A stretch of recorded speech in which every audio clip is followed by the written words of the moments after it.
How are you? By God's grace, in our lesson today, we want to unravel the aspect that has to do with the laws of electrolysis. And the law of electrolysis has two parts. We have the Faraday's first law of electrolysis, and then also we have the second law of electrolysis by Sir Michael Faraday. Now, let's look at the first part. It is Faraday's first law. Faraday's, first law of electrolysis. And what does it say?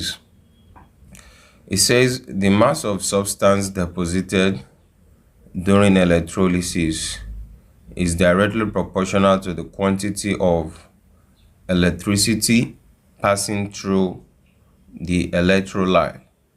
Now, mathematically, we have it that the mass of substance that is deposited during electrolysis is directly proportional to the quantity of electricity that actually passed through the electrolyte. Now, we can label this as the first equation. Now, during electrolysis, now the chemicals that are being produced will be formed on the electrolyte. The chemicals rather will be formed on the electrodes. We have the chemicals and they will be formed on the electrode. So these chemicals will be deposited on the electrodes. The electrodes are cathode and anode. Now the mass of the substance will be deposited on this surface. So after electrolysis, you can dismantle the electrodes that are in form of wire, or plate. Then you dry it, then scrape the chemical on the surface. Then you can weigh. So in that way, you will get the mass of the substance. You will get the mass of the substance.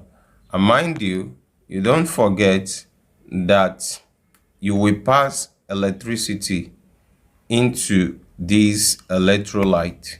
Now it is when you pass electricity into it, then there will be ionization of the electrolyte. So I think we explained this in some of our previous lesson. And this is the CC source, the direct current source. It will be passed through this electrolyte. Then after ionization, the chemical components will go to each electrode. The cations will go to the cathode, while the anions will migrate to the anode. All right.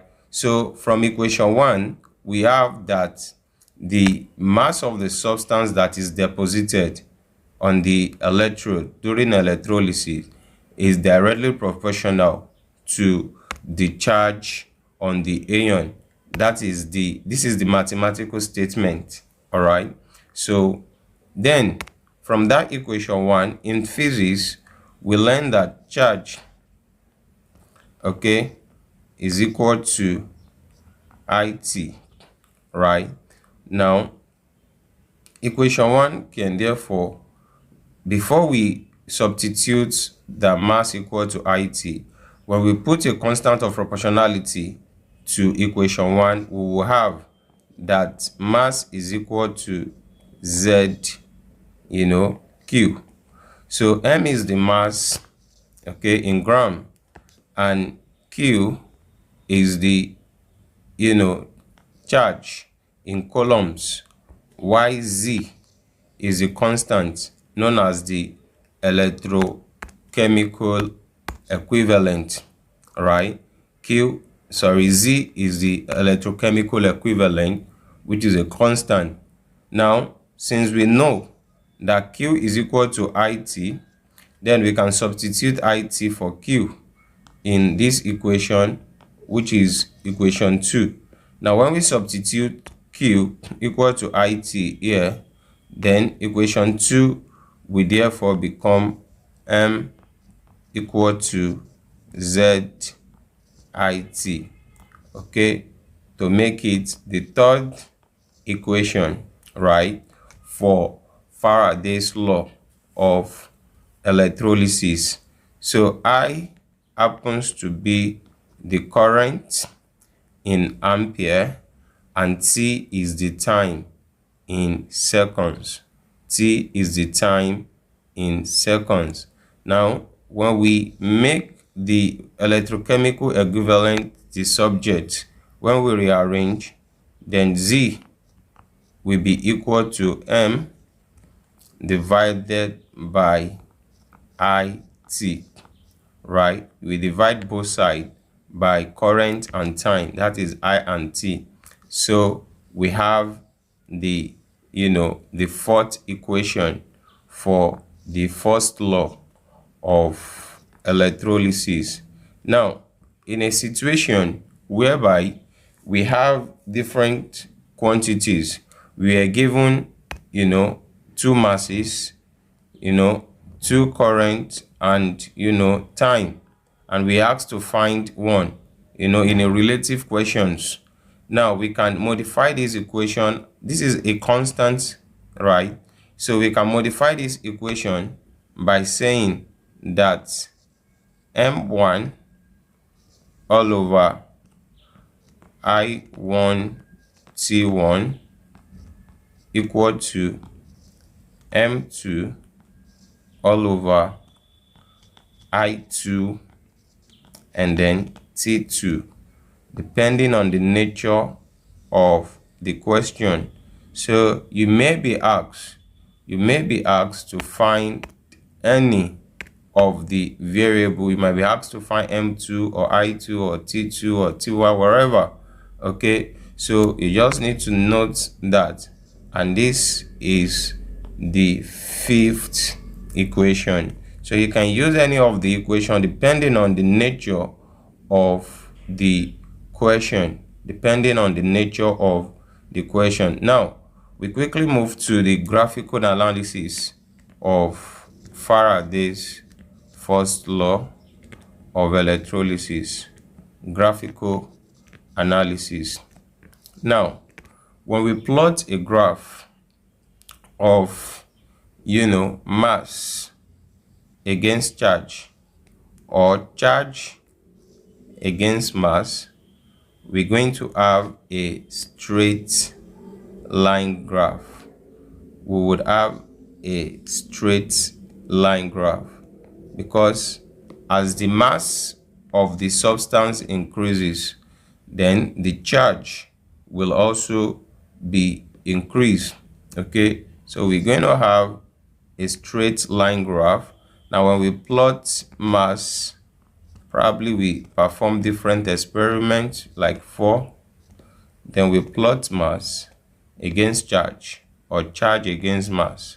So this is M1, M2, the third mass, and then 4.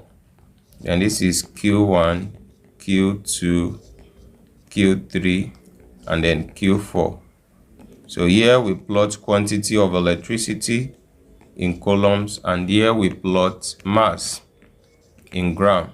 So we're going to have a straight line graph conforming with the equation of a linear graph, meaning this equation 2 here will conform with the equation of the linear graph.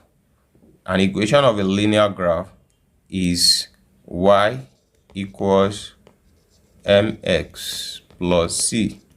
So this y means the y-axis, m is the gradient or slope, then x is the x-axis, the horizontal axis, and c is the intercept. So now when we compare that with equation 2, which says m equal to z cubed, So on the y-axis, we have the mass. Then equal to the x-axis, we have, the quantity of electricity. Then the slope of this graph will be our electrochemical equivalent. So when we say slope, we mean the gradient, right? So the gradient is the electrochemical equivalent, which is also the slope. Okay, so this explains Faraday's first law of electrolysis. Okay, so we move to the second law now.